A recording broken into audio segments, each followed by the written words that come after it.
All right, CNT120, Chapter 2. We're picking up on our cable management, kind of where we left off. We were working through some cable management things we do as we're routing cabling through buildings. One of the things we said was leaving slack in the cable runs, either in the wall for the closet, so you may move the rack out and service things, replace things, and then slide it back, or even on top of the rack like so. And you usually even leave a little service loop in the area where your outlets are too.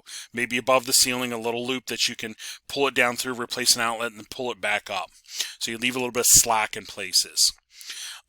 Your cable trays, as I'm routing cabling through the building, I'm usually supporting it through cable trays, and there is lots of different styles to do this, widths, depths, etc. But I need to be supporting it. I don't want that cable just hanging on a hook somewhere.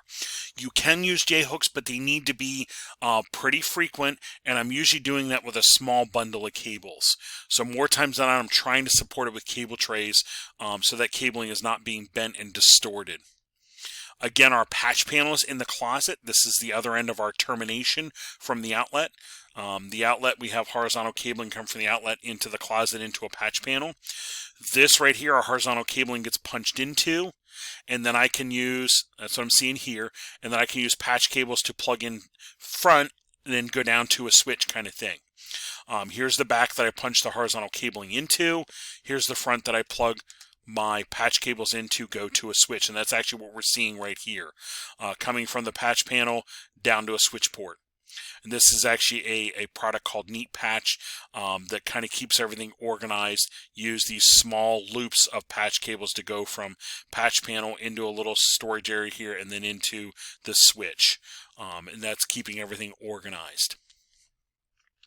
Now, as I'm dealing with routing and labeling everything, usually where you work or the facility you work has kind of a standard on how you do things, how you label things, and or products that you might use. Sometimes when you work places, they'll say, we always buy from this place or we always buy this brand. And if you ask the history, it usually has to do with, these happen to work best for us. Our terminations in these are really good. We have less problems with these. We used other brand before. We had lots of problems. We're using this brand now. We don't have many, so we keep using this brand. So companies might have preferences on what they do. That's stuff you want to learn and or start using or adopting at that facility. Once you have cabling in place and or as you're doing it, you're doing lots of documentation to maintain this patch panel port goes to this outlet in this room. Or this switch port is getting plugged into this thing, or this thing is getting plugged into this switch port. Lots of documentation to make sure you know where everything is going. You don't want to just unplug a cable and be like, where's this go? Meanwhile, that's a server that everybody happens to need. Okay, so lots of documentation for. There is applications to help with this, diagramming your rack or laying out your patch panels and so forth. There's lots of, and here's even spreadsheets that can be used to maintain this port goes to this location and so forth. Along with that, labeling. We need to label cables, we need to label ports, we need to label patch panels so we know where is this going. And there is lots of products to help that. There's labelers, there's even color-coded labels, there's even labels that stick up with little flags. There's lots of options to help you identify and or label things. And things even can be color-coded as well. And to remind us, labeling the patch panel ports, labeling the outlets in the wall, etc. And even here I mentioned about color code. You might use color-coded patch panels for color-coded patch cables for certain devices in our network. I know one of my friends where they work, they use certain color codes for certain devices. A printer gets this color, access point gets this color, security camera gets this color. That way knows they're looking across what they're looking at to know, this is a port I need to leave alone, or I know what that function is. And again, there's products to help you with your documentation, diagramming software, and so forth. We're going to use some as we do our lab in this chapter, so you can get the feel, actually know that it's there and get a little feel for how to use it. And then there's even different ways you can document things. This is part of the job, and people that do this well are very valuable in your company, keeping these things updated, documented, labeled, and so forth.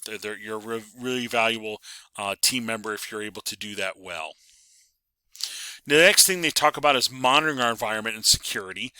There is actually products to monitor your equipment closets.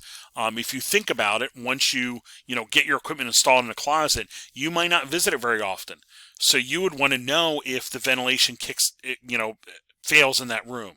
Well, if the air conditioning fails in that room on a summer day, it might get too hot in there and your equipment might literally start shutting off. Other scenarios like maybe a water leak. If you have a water leak in there or power failure in there, I would want to know that. Well, there's all kind of products that can be used in your equipment racks, even sensors that can be used to let you know this has failed or this is an issue. I've hit this temperature range or whatever. There's temperature and humidity sensors, air take-in sensors. You can have your equipment racks, the devices in your rack monitor the power and alert you if there's issues. Okay, so all of those things are usually incorporated to maintain your network infrastructure as well, or monitor your network infrastructure as well, and let you know if there's issues.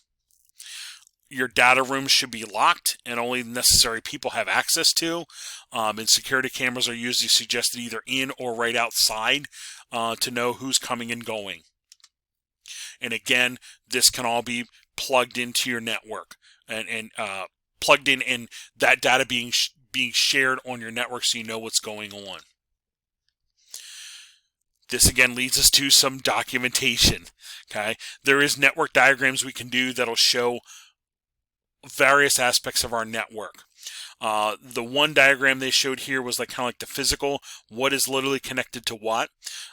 Ideally, you would have port numbers in here. This port, this outlet, this port here, these devices, this part of the building, etc. What is plugging into what? Meanwhile, a logical is I don't really care about that intermediate. I'm just showing these things are connecting up in this manner. And you're not so worried about physically the ports that are being used. You might be showing more things like IP addressing and VLANs or those sorts of things on the logical topology or diagram. So you might have 2 or 3 diagrams to denote the necessary stuff for a certain part of your network or a certain aspect of your network. Oftentimes, we use a network mapping software to help gather this information. There is a network mapping software mentioned in a book called Nmap. This actually is a free utility that you can download and use. Again, caution. After we talked about it in the previously, our Wireshark, our protocol analyzer. Nmap is in that same vein. If you install this, make sure it's on your equipment, on your network that you run it. Don't install this on work computers or run this on your work network. It'll look like you're trying to compromise the network. But this would actually allow you to start doing things like this, mapping out where is this and learning steps to, and getting some topology, and even starting to look at vulnerabilities on devices. That's what this is able to do. This might get used to help you start mapping aspects of your network, and then you might start taking that and using a diagramming software. They talked about Cisco symbols. Yeah, the Cisco symbols are kind of the de facto standard for network diagrams. Most anybody in IT recognizes that's a router. Most anybody in IT recognizes that's a switch, a firewall, the internet. Those symbols are kind of well known.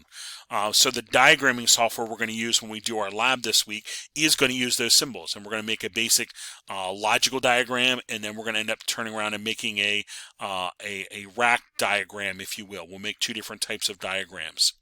Here is one that we used to use years ago, Dia. Here's one we kind of use right now, diagrams.net, also called draw.io. It actually has 2 different names to it. Here's eDraw or eDraw soft that was used. This was a free product used for a while. And then if you have a SmartDraw is another one that can get used, and even Microsoft Visio. If you have a full Microsoft suite, you might have Visio in there, and this has all those network icons and so forth. As we do our lab this week, we'll get familiar with that program and at least do a drawing or 2. And that'll kind of get that aspect of network and IT under your belt. And again, they mention here about physical and logical. Physical, I'm starting to show literally what's connected to what, and I would start having port numbers and things on here so you know what's plugged into what. Again, Your logical diagram is showing more things like, well, yeah, it's connected up the network, but it starts showing IP addressing. It might start showing VLANs. It might start showing like work groups or domains or things like that that are more about the data flow, not the physical connection of. But you might create both in your network to document everything. Wiring diagram, they mentioned this is more like your physical one, showing what is literally cable to what. And again, you'd be showing port numbers on here. This is going to this port, this is going to this port.